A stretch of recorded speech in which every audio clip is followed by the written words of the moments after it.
तमाम तारीफ़ें अल्लाह ताला जल्ल मजदुहुल करीम के लिए। दुरूद सलाम नबी करम नूर मुजस्सम शफ़ी मुअज़्ज़म अहमद मुज्तबा जनाब हज़रत मुहम्मद मुस्तफ़ा सल्लल्लाहु ताला अलैहि वसल्लम की ज़ाते वाला सिफ़ात के लिए हम्द व सलात के बाद, अज़ीज़ दोस्तों, बुज़ुर्गों और भाइयों, इंसान खाए पिए सोए जागे तो उसके जिस्म की ज़रूरियात पूरी होती हैं। लेकिन जब वो अल्लाह का ज़िक्र करता है, नमाज पढ़ता है, दुआ मांगता है, इस्तिग़फ़ार पढ़ता है, दुरूद व सलाम के गजरे पेश करता है, तो फिर उसकी रूहानी ज़रूरियात पूरी होती हैं। आज जिस ज़माने में हम वक्त गुजार रहे हैं, लोगों की जिस्मानी ज़रूरियात पूरी करने के लिए, ग़िज़ाई ज़रूरियात पूरी करने के लिए बहुत सारे बंदोबस्त किए जा रहे हैं। लेकिन जितना लोग अपनी ज़ाहिरी ज़रूरियात में ख़ुद कफ़ील होते जा रहे हैं, उतना ही ज़्यादा वो रूहानी तौर पर कमज़ोर होते जा रहे हैं। घंटों बैठकर गपशप करने वाले लोगों के लिए थोड़ी देर भी ज़िक्र इलाही करना मुश्किल हो जाता है। लंबी चौड़ी बातें करने वाले, लंबे चौड़े दलाइल देने वाले लोग और समझदार लोग और सियाने लोग इबादत के मामले में सुस्ती करते हैं, अमल के मसले में कमज़ोर हो जाते हैं। तस्बीहात करना, वज़ाइफ पढ़ना, दुरूद व सलाम पढ़ना, कम बोलना, सच्ची बात करना, सब्र से रहना, शुक्र को अपनाना, कनात इख्तियार करना, हसद, बुग़ज़, अदावत से बचना, ये लोगों के लिए मुश्किल हो जाता है। फिर उसका नुकसान ये है कि मुआशरा एक अजीब सी बेसुकूनी और बेकरारी का शिकार है। जेब में बहुत ज़्यादा पैसे रखने वाला, खुश शक्ल नज़र आने वाला, पेट भर के रोटी खाने वाला शख्स भी ढूंढता फिरता है कि आखिर मैं परेशान हूँ क्यों। आप इंसानियत की तारीख पढ़ेंगे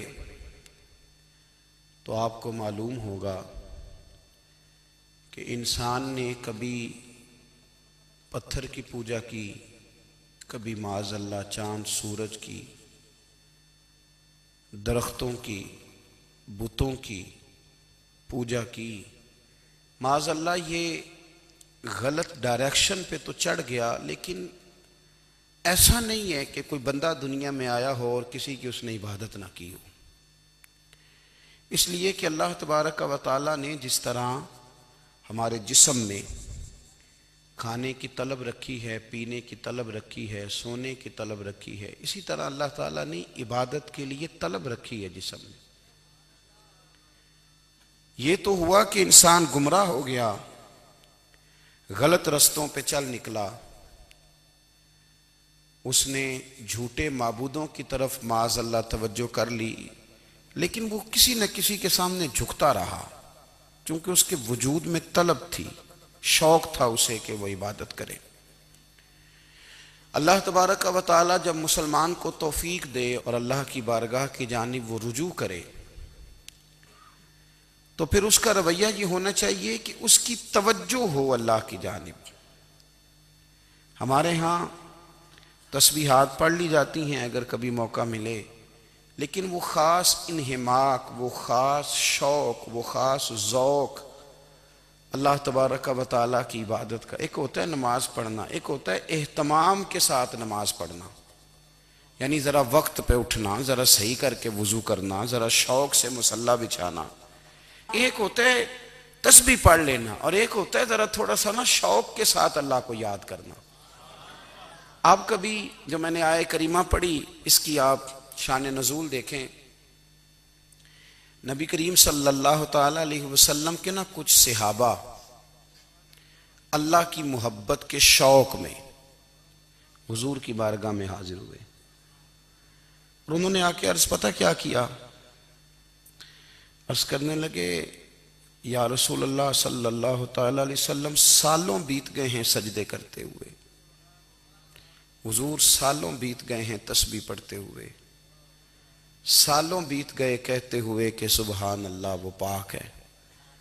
हमें सालों बीत गए ये कहते हुए कि अल्लाह अकबर वही सबसे बड़ा है। सालों बीत गए कहते हुए कि अल्हम्दुलिल्लाह सारी तारीफ़ें अल्लाह के लिए। सालों बीत गए उसकी तस्बीह करते, तहलील करते, तकबीर कहते। हुजूर अब ना हमारा अपने रब से मिलने को जी चाहता है। कभी यह हकीकत मुंतज़िर नजर आ न लिबास मजाज में, लाखों सजदे तड़प रहे हैं मेरी जबीने नियाज में। और इकबाल कहने लगे कि तेरे इश्क की इंतहा चाहता हूं, तू मेरी सादगी देख क्या चाहता हूं। मेरा जरा सा तो दिल है मगर शोख इतना, मैं वही लन तरानी सुना चाहता हूं। मेरा भी दिल करता है कि अल्लाह मैं तुझे कहूं, मैं तुझे देखना चाहता हूं जिस तरह हज़रत मूसा कलीम अलैहिस्सलाम ने कहा था, और तू मुझे कहे कि लन तरानी, तू नहीं देख सकता। जरा सा तो दिल है मगर शोख इतना, मैं भी वही लन तरानी सुना चाहता हूं। फिर कहने लगे भरी बज़्म में राज की बात कह दी, बड़ा बेअदब हूं सजा चाहता हूं। देखो सब लोगों के बीच ही मैंने ये कह दिया। मेरे अजीज सहाबा ना शौक में, कितने सारे लोग हैं आप, कितनी माशाल्लाह बड़ी तादाद में आप आए। हम भी कभी इस शौक में गए हैं कि हमारे रब को देखने को दिल चाहता है, हमारा जी चाहे वो कभी हमें मिले, हम कभी उसकी ज़ियारत करें, उसकी बारगाह करम में हम हाजिर हों। सहाबा ने अर्ज़ किया या रसूल अल्लाह सल्लल्लाहु अलैहि वसल्लम, हमारा रब कहाँ है? हमारा ना अपने रब को देखने को जी चाहता है। जब सहाबा ने यह अर्ज़ किया तो अल्लाह ने कुरान मजीद नाजिल किया, फरमाया वइज़ा सअलका इबादी अन्नी फ़इन्नी करीब। महबूब, जब मेरे बंदे आपकी बारगाह में आके मेरे बारे में पूछे ना, तो उनसे कह देना मैं उनके करीब ही हूं, करीब ही हूं। दलील क्या है? आई इज़ादान, ये जब भी मुझसे दुआ मांगेंगे मैं इनकी दुआओं को कबूल फरमाऊंगा। मैं इनके करीब हूं, मैं इनके करीब हूं। ये जब भी दुआ मांगेंगे ना मैं कबूल करूंगा, मैं इनके करीब हूं। अल्लाह तबारक व तआला के बंदे अल्लाह से मोहब्बत करते, रब की बारगाह में झुकते, उसको अपने दुख सुनाते, उसके प्यारे महबूब सल्लल्लाहु तआला अलैहि वसल्लम का वसीला लेके उसके हुजूर हाजिर हो जाते, पेशानियां सजदों से रोशन होती। हम ना हर चीज के लिए वक्त निकालते हैं, हर चीज के लिए, लेकिन इबादत के लिए वक्त नहीं निकालते। हर शय आबाद है, हर शय। हमारी फेसबुक भी आबाद है, व्हाट्सअप भी आबाद है, हमारे ट्विटर भी आबाद हैं, हमारी हर चीज़ आबाद है। सबसे कम आबाद हमारा मुसल्ला रह गया है, सबसे कम। वो लोग अब ढूंढने से मिलते हैं जिनकी बगल में मुसल्ला होता था। मेरे भाई, आप कितना को दुनिया के पीछे भागोगे, थका देगी। कितना दौलत के पीछे भागोगे, थका देगी। आप जब अपनी जिंदगी में जमा तफरीक करोगे ना, तो मरते वक्त एहसास होगा कि सारा कुछ तो लोगों के लिए किया, अपने लिए तो कर ही कुछ नहीं सके। और हम इबादत के मामले में बहानेबाजी भी करते हैं। हम कहते हैं ओहो रिस्क कमाना भी तो इबादत ही है ना, तो मैं हलाल रोजी के लिए जा रहा हूं, ये भी तो इबादत है ना। मेरी तरह के लोग कह देते हैं कि मैं सवेरे उठ के मदरसे में कुछ असबाक देखता हूं, तो ये भी तो इबादत है। मैं बयान करने के लिए मुताला करता हूं, तो ये भी तो इबादत है ना। इतने इतने लंबे सफ़र करके मुल्क में दुनिया में घूमता हूं, तो ये भी तो मैं इबादत ही कर रहा हूं। अब स्पेशल नफलों के लिए वक्त किस तरह निकले, स्पेशल करके तस्बीह में कैसे चलाऊं, मैं सारा कुछ, हम बहाने बना लेते हैं ना। मेरा सवाल ये है कि ये सारी बातें सहाबा को, नबी करीम को, दीगर लोगों को भी तो पता थी ना। लेकिन आप गौर तो करें, 23 साल हुजूर को वक्त मिला, मुख्तसर वक्त ज़ाहिरन तबलीग करने के लिए। पूरी दुनिया में दीन भी फैलाना है। घर में 11 अज़वाज है, 4 बेटियां हैं, उनकी औलादें, सारे कामकाज भी देखने। लेकिन सैयदा तैयबा ताहिरा हजरत आयशा सिद्दीका रदी अल्लाह ताला अन्हा फरमाती हैं, सारा दिन तबलीग करते, हर गुलाम के दुख सुनते, घर में आते तो अपने घर वालों का ख्याल करते, काम में हमारा हाथ बटाते। कुर्बान जाऊं, कहती हैं जमाना सारा सो जाता लेकिन आमना के लाल मुसल्ला बिछा लेते। दुनिया सो गई सारी, सब सो गए, जो खुदाम थे, वो जो गुलाम थे, वो सो गए। सही मुस्लिम में लफ्ज मिलेंगे, सैयदा पाक फरमाती हैं, ओ मेरे नबी के गुलामों, मैंने ये रंग भी देखा है कि हुजूर ने इतना खड़े रहे, इतना क़याम किया, इतना क़याम किया कि मुकद्दस पैरों में वरम आ गए, सूज गए पैर। इतने बड़े दिल पे हाथ रख के नहीं बता सकता कि मेरे कभी नमाज में पैर सूज गए हों, कोई नहीं बता सकता। बच्चों की रोटी कमाते थक गए, बात अलग है। हम सैर करने गए तो थक गए, बात अलग है। लेकिन इबादत में ये भी तो मुस्लिम शरीफ है ना, ये भी तो दीन है ना, ये भी तो हुजूर की सुन्नत है, ये भी तो वो चीज है जो करीम की आंखों की ठंडक है। सैयदा फरमाती हैं पैरों में वरम आ गए और सारी रात ही हुजूर ने नमाज पढ़ी और एक ही आयत बार बार दोहराई। मस्जिद नबी में बिलाल हबशी ने फजर की अजान दे दी और हुजूर अभी मुसल्ले पे थे। करीम फारिग हुए, मैंने अर्ज की या रसूल अल्लाह सल्लल्लाहु अलैहि वसल्लम, आपके तो सदके अल्लाह अगले पिछलों के गुनाह माफ करेगा, तो आप इतनी आहोजारी क्यों फरमाते हैं? आप तो शफी हैं, आप तो अंबिया के इमाम हैं। तो हुजूर ने फरमाया, आयशा तुमने गिनवाया है ना मेरे अल्लाह की मुझ पर कितनी रहमत है। अफला अकूना अब्दन शुकूरा, फरमाया अगर उसने इतनी नेमतें दी हैं तो क्या मैं उसका शुक्रगुजार बंदा ना बनूं? मैं शुक्रगुजार बंदा ना बनूं उसका? फिर अगर इतनी नेमतें उसने दी हैं, मुझे इतना नवाजा है, तो फिर मैं उसके सामने सजदे ना करूं? ओ मेरे भाई, बड़े काबिल फख्र लोग हैं हम कि हम नबी पाक के गुलाम हैं। हम काबिल फख्र हैं कि नबी करीम के गुलाम हैं। क्या कभी इस गुलामी के शुक्राने में भी दो नफल पढ़े कि या अल्लाह तेरा शुक्र है तूने हमें हुजूर का गुलाम बनाया है? याद रखें कि अपनी रूहानी जिंदगी को आबाद करें, इस्तिगफार पढ़ें, तस्बीहात करें। हजरत अब्दुल्ला इब्ने उमर रदी अल्लाह ताला अन्हु, हजरत उमर के साहिबजादे, मक्का मुकरमा में उनकी कब्र है। मैंने जब उन्हें पढ़ा तो मुझे उनसे बड़ा प्यार हो गया। लेकिन आपको पता है वहां जाके किसी शख्स का मज़ार तलाश करना या पूछना एक मुश्किल काम होता है। तो एक दफ़ा मैं मक्का शरीफ में हाजिर था, तो एक गाड़ी वाला ड्राइवर मुझे कहने लगा कि मौलाना मैं आपको जानता हूँ, मुझे आपसे मोहब्बत है, एक बात बताऊँ आपको। मैंने कहा बताओ। कहने लगे हज़रत अब्दुल्ला इब्ने उमर की कब्र देखनी है। मैंने कहा ये तू नहीं कह रहा, ये किसी ने बंदोबस्त कराया है, ये अल्लाह ने तेरे दिल में बात डाली है, ये हो गया, तू ले चल मुझे। हजरत अब्दुल्ला इब्ने उमर को नबी पाक ने फरमाया था राजुल सालिह, ये नेक बंदा है, ये मुत्तकी आदमी। हजरत अब्दुल्ला इब्ने उमर रदी अल्लाह ताला अन्हु सैयदना फारूक आजम रदी अल्लाह ताला अन्हु के साहिबजादे हैं और इनकी हमशीरा सैयदा हफ्सा रदी अल्लाह ताला अन्हा हुजूर की ज़ौजा मोहतरमा। एक दिन अपनी हमशीरा से कहने लगे कि नबी करीम सल्लल्लाहु ताला अलैहि वसल्लम घर में आए ना, और अगर हुजूर गम उम्मत में परेशान ना हो, तबीयत को हशाश बशाश देखो, तो जरा पूछना तो सही हुजूर का मेरे बारे में क्या ख्याल है। पूछना तो सही कि करीम की बारगाह में मेरा क्या मकाम है, मेरे बारे में हुजूर क्या फरमाते हैं। अब बहन को काम बताए और बताए भी भाई, और फिर बहन वो काम ना करे, ये तारीख में होता नहीं।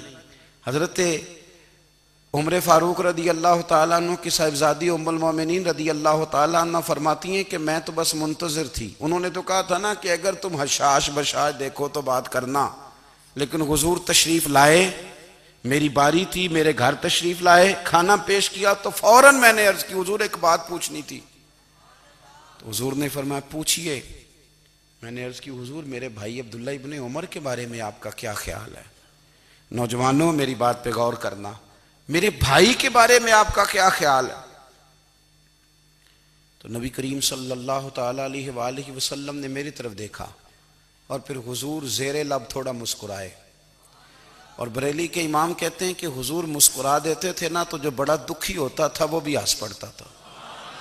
अब सवाल पैदा होता था कि फिर तो उस मुस्कुराहट के लिए इंतज़ार करना पड़ता होगा कई कई महीने के हुजूर मुस्कुराएं तो रोने वाले हंसें। तो आला हज़रत फरमाते नहीं, इंतज़ार नहीं करना पड़ता, ये मुस्कुराते रहना तो हुजूर की आदत है। जिसकी तस्कीन से रोते हुए हंस पड़े उस तबस्सुम की आदत पे लाखों सलाम। यानी ये तो आदत है हुजूर की मुस्कुराते रहना, इसके लिए इंतजार नहीं करना पड़ता।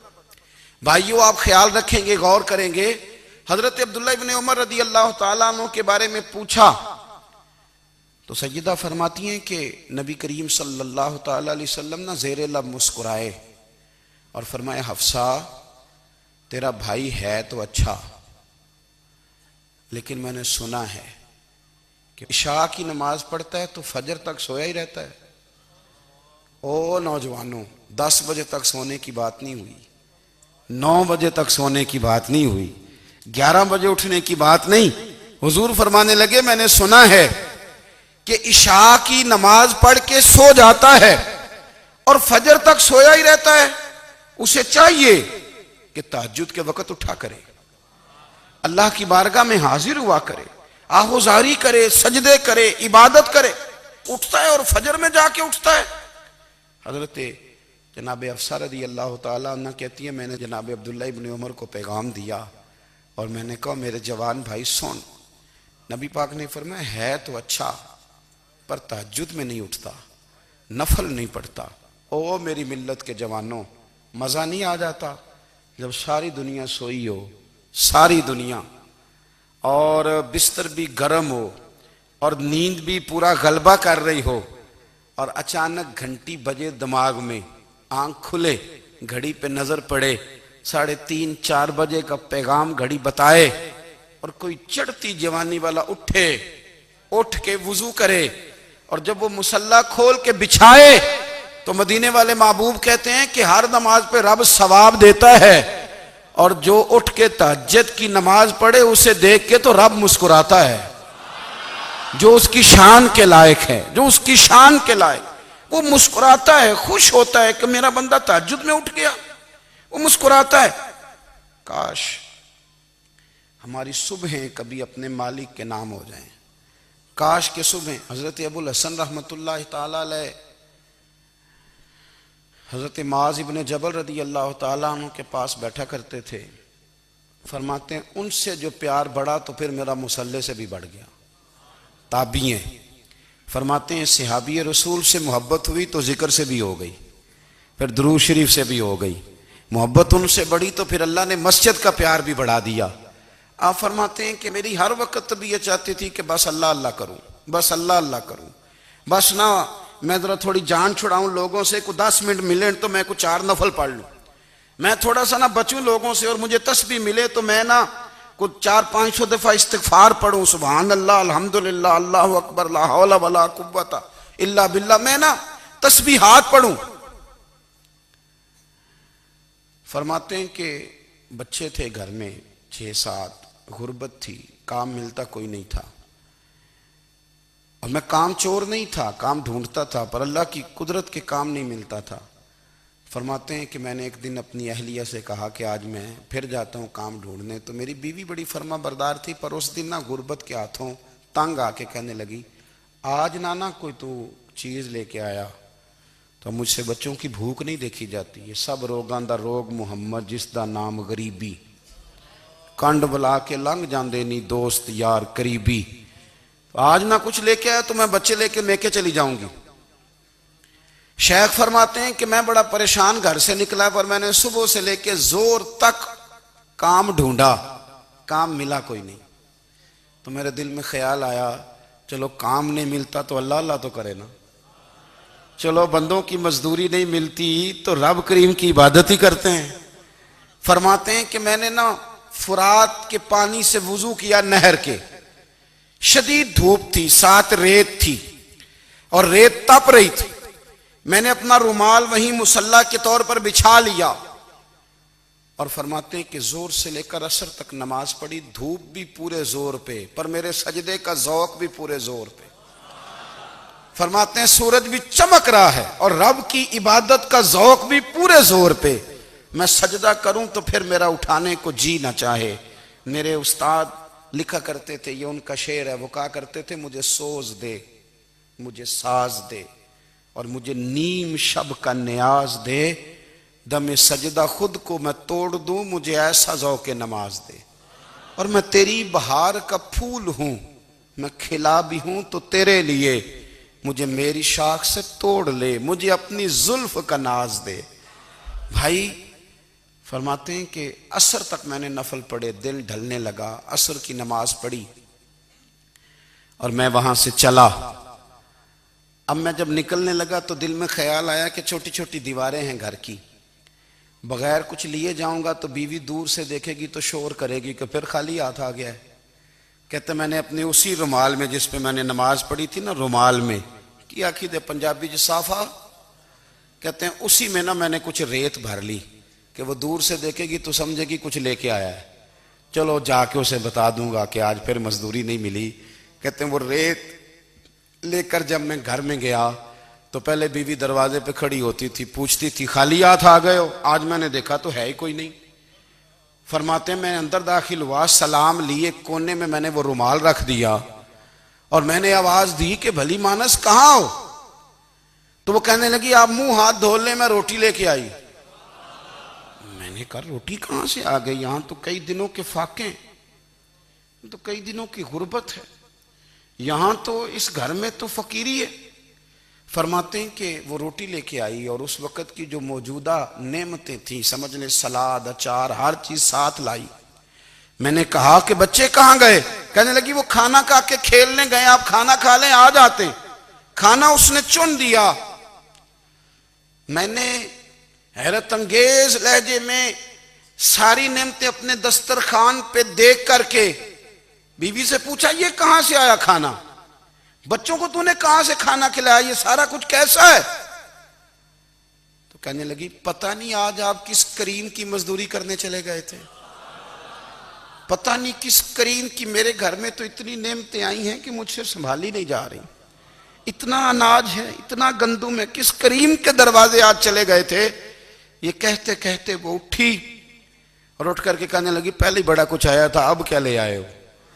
और जा करके ना उसने वो रेत वाला रुमाल खोला, कहने लगे मैं तो लेके आया था रेत, तो मेरे रब ने उसे भी सोने और हीरे बना दिया था। जब आपकी तवज्जो अल्लाह की जानी, मेरे नबी पाक सल्लल्लाहु ताला अलैहि वसल्लम ने फरमाया हर चीज अपने रब से मांग, हर चीज मांग, हर चीज मांग। या रसूलल्लाह क्या कुछ? मेरे महबूब ने फरमाया तेरे घर में नमक भी खत्म हो जाए तो वो भी अपने रब से मांगा कर, तू मांगना वो तुझे देगा, तू उसकी बारगाह में कशकोले तलब दराज तो करना। और तिरमिजी शरीफ में अजीब लफ्ज है, रसूल कायनात ने फरमाया, रब करीम फरमाते हैं जब मेरा बंदा हाथ उठाता है ना तो मुझे हया आती है कि मैं खाली कैसे लौटा दूं इसके। इतने बड़े बादशाह की बारगाह में, ओ भाई लोगों से इज्जतें तलाश करते हो तो वो क्या तुम्हें इज्जत देंगे? वो तो कल अच्छा कहते हैं परसों बुरा कहने लग जाते हैं। लोगों के सामने गुड बुक में आना चाहोगे तो वो तो सवेरे तुम्हारे बारे में कुछ कहेंगे, शाम कुछ और कहेंगे। अपनी रूहानी जिंदगी आबाद करें, अपने मुसल्ले को वक्त दें और दुनिया से छुप कर, इस मोबाइल को बंद करके और अपने आप से भी छुप के और तन्हा होके छुपा के सारा कुछ अपने आंसू अपने रब की बारगाह में पेश करें, उसके हुजूर हाजिरी दें। सुनो ना तिरमिजी की हदीस और इसे याद रखना, नबी पाक अलैहिस्सलाम ने फरमाया अपने दुख लोगों के सामने ना बयान करना, सेठों नवाबों को ना बताते फिरना, दुनियादारों के सामने जाके ना रोना कि मैं तकलीफ में हूं। फरमाया अगर दुनियादारों को दुख बताओगे रब तुम्हें कभी गनी नहीं करेगा। और लोग हैं कि उल्टा मजाक उड़ाएंगे आपकी, जिससे बड़ी पक्की यारी है ना, पक्की, वो तब तक पक्की है जब तक आपने 50,000 मांगा नहीं। और जिस वक्त आपने कह दिया कि मैं मजबूर हूं मेरी मदद कर, तो फिर खत्म हो गई दोस्ती। लोगों के ताल्लुकात आपके साथ तब तक हैं जब तक आप उनसे कोई जरूरत वाबस्ता नहीं करते। करीम महबूब फरमाने लगे बंदों के सामने दुख ना बयान करना, अल्लाह तुझे कभी गनी नहीं करेगा। तो अपने दुख अपने रब को बता, तू दुआएं मांग, तू उसकी बारगाह में हाजिर हो, तू उसके हुजूर अर्ज कर। फरमाया अपने दुख अपने रब को बता, वो जल्दी करे या देर से करे तुझे सारी दुनिया से बेनियाज कर देगा, तुझे किसी का मोहताज नहीं रहने देगा। अपने मुसल्ले को, अपनी दुआओं को। एक बुजुर्ग फरमाते, मैंने दुआ मांगने का तरीका अपनी बीवी से सीखा। दुआ मांगने का तरीका अपनी, सीखने वाले तो अपने बच्चों से भी सीख लेते हैं, सीखने वाले तो हर एक से सीखते हैं। वो कहते हैं मैंने दुआ मांगने का सलीका अपनी बीवी से सीखा है। हजरत वो किस तरह? फरमाने लगे, मेरी बीवी ने ना मुझे कोई काम बताया, कुछ पैसों की जरूरत के लिए कहा, तो मैंने उसे कहा कि भाई अभी मेरे पास नहीं है, कुछ दिनों में आते हैं तो मैं दे दूंगा। औरतों की आदत होती है, वो बार बार याद कराती हैं। 2-4 दिनों के बाद फिर उसने कहा, हजरत वो मैंने कहा था कुछ पैसे, मैंने उसे कहा कि अभी मेरे पास नहीं है, कुछ दिनों में मिलते हैं तो मैं तुम्हें दे दूंगा। उसने कुछ दिनों के बाद फिर कहा, हुजूर वो मैंने कुछ पैसे कहे थे। फरमाते मैंने डांट दिया, मैंने कहा कि क्या तू रोज मुझे शर्मिंदा करती है, कहा ना मेरे पास नहीं है, होंगे तो दे दूंगा, तू रोज याद कराती है।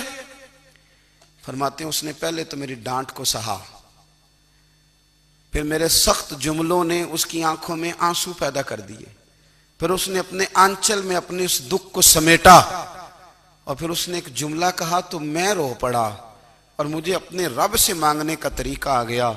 मुझे कहने लगी, हजरत जी आपने डांट दिया, मैंने सह लिया, पर आप ही मेरे शौहर हैं, बताएं ना, आपसे न कहूं तो मैं किससे जाके कहूं। फरमाते हैं मैं रो पड़ा और मैं खुल के रोया और मैं तड़प के रोया, और फिर मेरी सिसकियां बंद गईं। तो मुझे कहने लगी, आपको क्या हुआ? मैंने कहा मुझे भी दुआ मांगनी आ गई है। जब मैं उसे कहूंगा ना, अल्लाह तू ही मेरा रब है, मैं तुझसे न कहूं तो मैं किससे जाके कहूं, मैं क्यों किसी बंदे से सवाल करूं, मैं क्यों किसी दुनियादार से कहूं, मैं तेरे बंदों का, नेक बंदों का वसीला लेके, तेरे महबूब की गुलामी लेके तेरी बारगाह में आया, तुझसे ना मांगूं तो किससे मांगूं। समझ आ गई है, जब मैं इस रंग में मांगूंगा तो मेरा रब मेरे ऊपर बड़ा ही फजल फरमाएगा, वो मेरे ऊपर बड़ी रहमत करेगा, वो मेरे लिए आसानियां करे। अजीज दोस्तों, हम इस तरह करने लग गए हैं कि हमने ना अपने ताल्लुकात पर एतमाद करना शुरू कर दिया है। मेरे ताल्लुकात बहुत हैं, हमने अपनी दौलत पर एतमाद करना शुरू कर दिया है, मेरे पास दौलत बहुत है।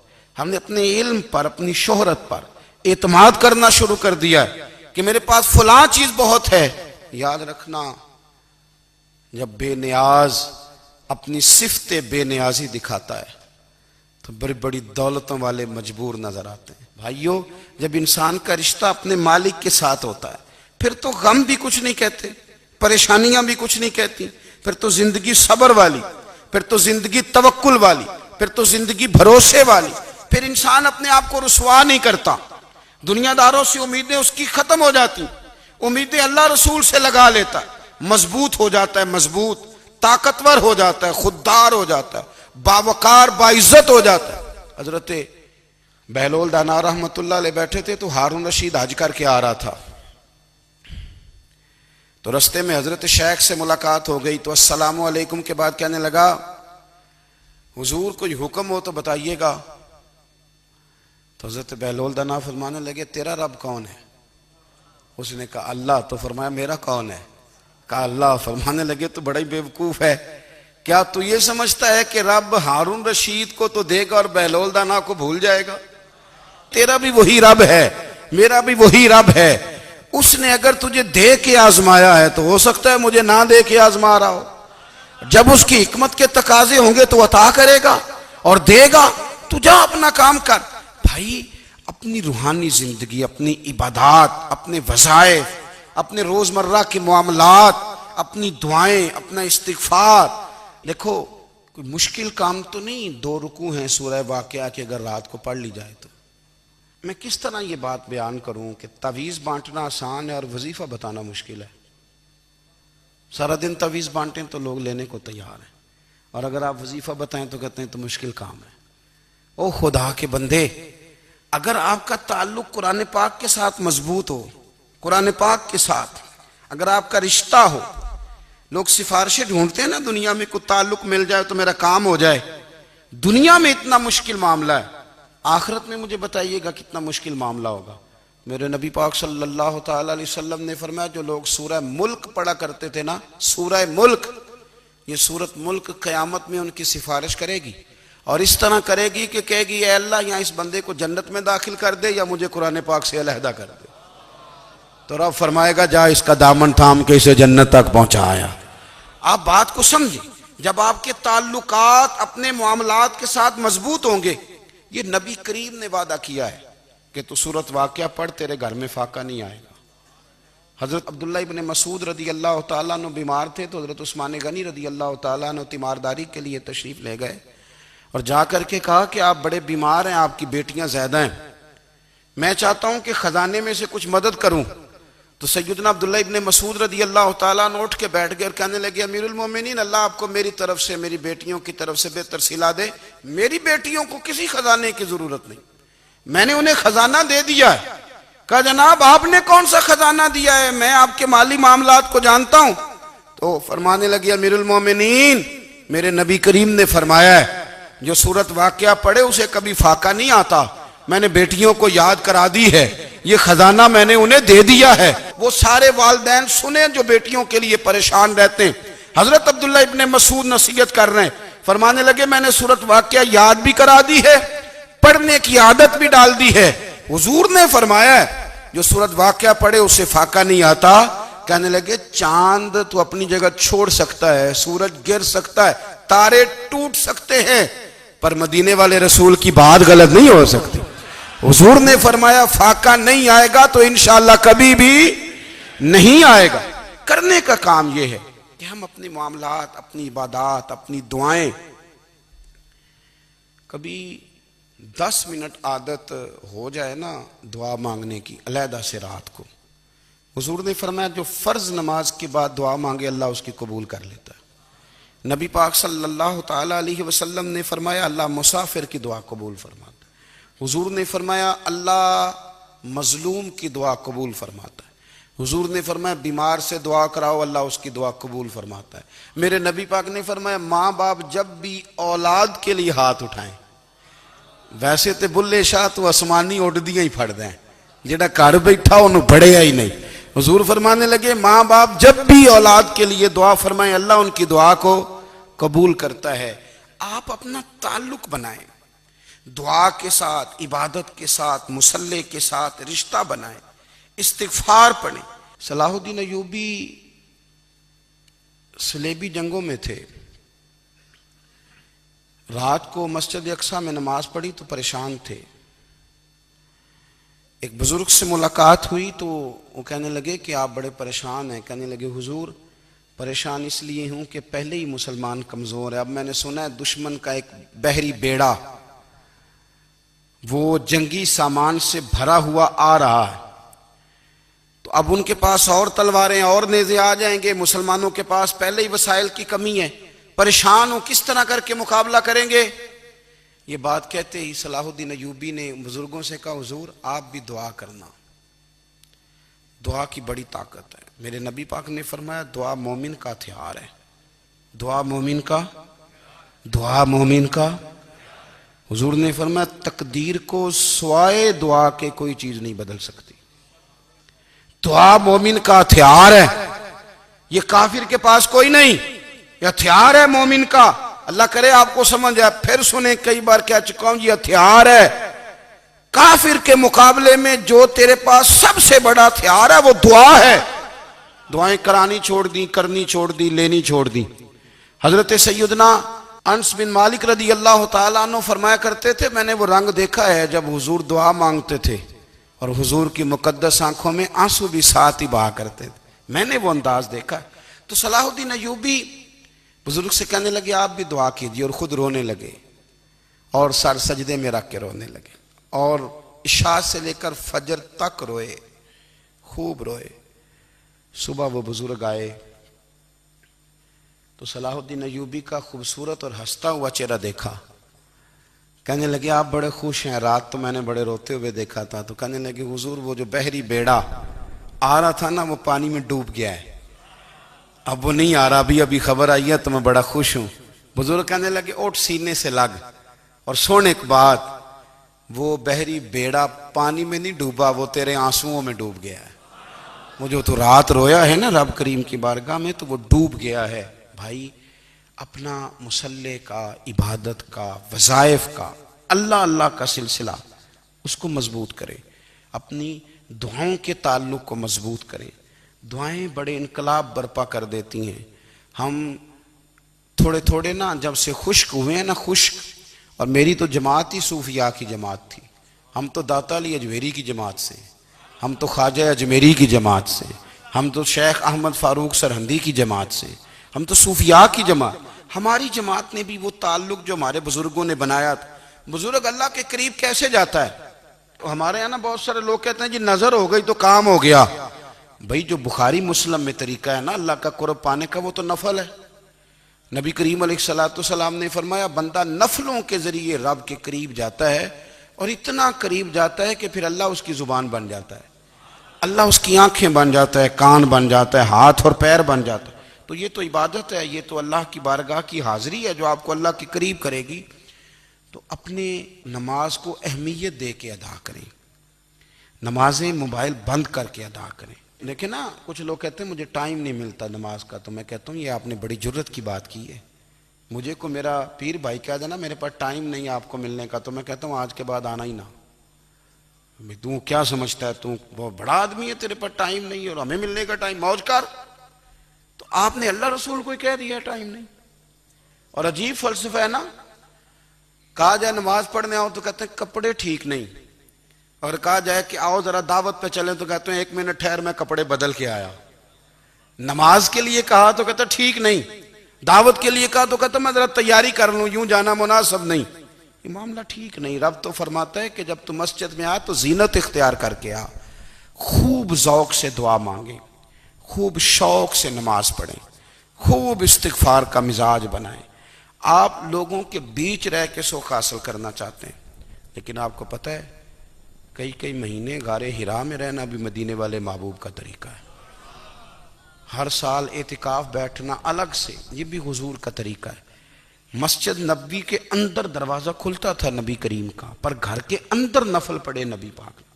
और हुजूर फरमाते हैं कुछ नफल नमाज घर में भी पढ़ा करो, घर को कब्रिस्तान ना बनाओ। हमारा घर अल्लाह के जिक्र से आबाद होगा अगर हम नमाज पढ़ेंगे ना। मैं जब सुन्नत पढ़ने के लिए घर में खड़ा होता हूँ तो मेरा जो 2.5-3 साल का बेटा है ना, वो भी मेरे साथ नमाज पढ़नी शुरू कर दो। उसे पता कोई नहीं नमाज क्या होती है, लेकिन वो भी ना सजदा ना भी करना है तो साथ लेट जरूर जाता है। पता चला बच्चे लेक्चर देने से नमाज नहीं पढ़ते, नमाज शुरू कर दें तो बच्चे भी शुरू कर देते हैं। हम जब परेशान होते हैं तो लेक्चर देते हैं, तो लेक्चर तो बाहर शायद चल जाए, घर में कैसे चलेगा? घर में तो अमल चलेगा। तो मेरे अजीज, आज के इस रूहानी इज्तिमा में हमारे दोस्तों ने जो मेहनत की, हमने बार बार अपनी नीयत से पूछा खुदा हमें माफ़ करे अगर कोई ज़ाती शोहरत है, कोई हमारे ज़ाती मुफादात हैं, रब हमें हिदायत दे।